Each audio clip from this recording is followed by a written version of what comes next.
Welcome back. Timur یہ بتائیں ایک چیز جو کہ بڑی انفارچونیٹلی کچھ نہ کچھ عرصہ گزرتا ہے اور یہ سوال دوبارہ آ جاتا ہے سامنے, جو کہ ہمارا اسپورٹس بورڈ پنجاب کا. ابھی ہم نے دیکھا ریسنٹلی ہم نے بڑا ہمارے لڑکوں نے زبردست پرفارم کیا کچھ نے, مگر شکوہ وہیں پہ رہتا ہے کہ اسپورٹ وہ نہیں ہو رہی. اسپیشلی ریسلنگ ہو گئی آپ کی, ایون ابھی ارشد ندیم کا بھی ہوا. تو یہ کبھی مسئلہ سالو ہو پائے گا؟ واسف بھائی بالکل آپ کی بات جینون ہے, اور میں اس کو اس لیے کہتا ہوں کہ یہ جو لوگ ہیں, یہ ارشد ندیم ہو گیا, مطلب ہے جو ہم تھرڈ ورلڈ کنٹریز ہیں ہمارے اندر اس سے پہلے ایتھلیٹکس کے لیے کبھی بھی کوئی انسٹیٹیوٹ نہیں بنا, کوئی اکیڈمی نہیں بنی, کوئی ہم نے کوچ فورن کوچ ہائر نہیں کیے. ہمارے ملک کے اندر 2-3 سپورٹس ہیں جن کو ہر وقت اور ہر جگہ دیکھا جاتا ہے اور اسی کو ہم جو ہے وہ فینٹیسائز کرتے ہیں. لیکن جس سپورٹس کے اندر ہمارا ٹیلنٹ ہے, ایتھلیٹکس ہے, باکسنگ ہے, ریسلنگز ہیں, اور پھر بہت سی ہماری ٹریڈیشنل سپورٹس ہیں, کبڈی ہو گیا, کشتی ہوگی, تو یہ وہ چیزیں کہ جہاں پاکستان نے دنیا کے اندر نام پیدا کیا تھا. تو انفارچونیٹلی ہم ان چیزوں کو جو ہے وہ ان کی طرف توجہ نہیں دی, اتنے عرصے سے ہم نے ان کے لیے وہ فیسلٹیز پرووائڈ نہیں کیے.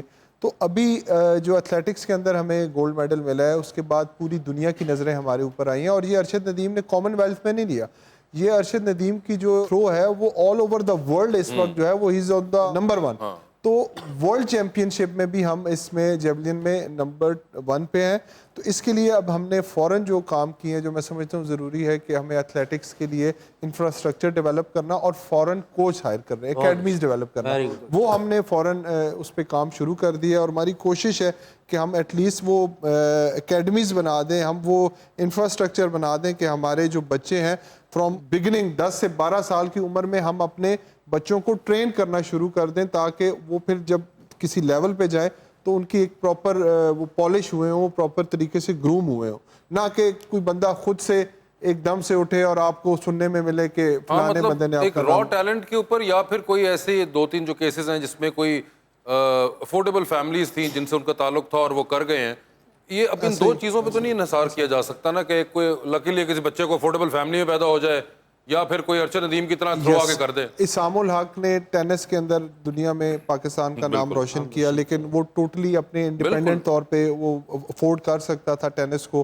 اور ہمارے پاس بہت سے بچے ایسے ہیں کہ جو ٹینس کھیلتے ہیں لیکن اس فیسلٹی کو اویل نہیں کر سکتے, ان کے پاس وہ وسائل نہیں ہیں. میں نے آنے کے سب سے پہلے جو کام کیا واسف بھی, ہم نے اکیڈمیز لانچ کی, ہم نے ٹینس کی اکیڈمیز بنائی, ہم نے ایتھلیٹکس کی بنائی, تاکہ ہم بچوں کو گراس روٹ لیول سے پک کریں اور پھر ان کو ہم خود سے ٹرین کریں, ان کی رہائش, ان کی نیوٹریشن اور ان کی پراپر کوچنگ کریں, تاکہ ان کو پتہ لگے کہ ان کے ساتھ سپورٹس بورڈ کا ایک پورے طریقے سے اونرشپ موجود ہے, بجائے اس کے کہ ہم ایک بندے کو میڈل لینے کے بعد پھر ہم اس کے گلے میں جا کے اس کو ہار ڈالیں اور اس کے ہم کریڈٹ لیں, بجائے ہم خود اس کو تیار کریں اور دنیا میں اس کو ویسے یہ مونا جی, انفلوئنسر بننے کا خیال آپ کو کیسے آیا؟ مجھے فوٹوگرافی کا بہت شوق تھا, تو ادھر سے میں مطلب پکچرز وغیرہ لیتی تھی اور اس کو لائک اپلوڈ کرتی تھی.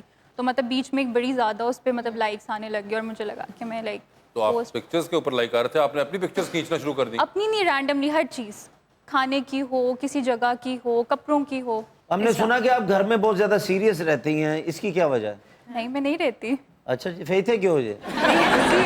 اچھا ایسی ہیں آپ, جیسی بھی ہیں بہت پیاری ہیں ماشاءاللہ. پیارا ہونا چاہیے انسان کو, آپ بھی پیارے ہیں. جی جی. تو آپ جتنی پیاری ہیں تو آپ تو سب کو پیاری لگتی ہیں, کوئی ہے ایسا شخص جو آپ کو بھی پیارا لگتا ہو؟ امی.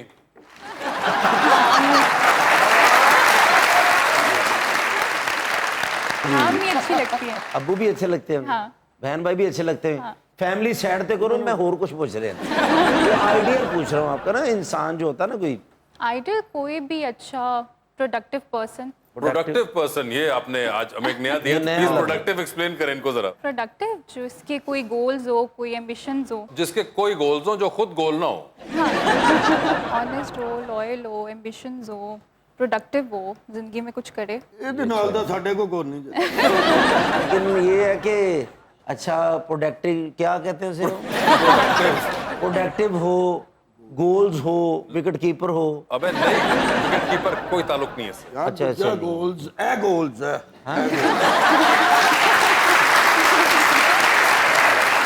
لیکن بزنس مین ہو یا سیاست میں ہو یا فنکار ہو, ماڈلنگ میں ہو, کوئی بھی فیلڈ ہو, اس میں ہو سکتے ہیں گولز نا آپ کے. اچھا آپ سچی بھی لگتی ہیں, اچھی تو ہیں, سچی بھی ہیں آپ,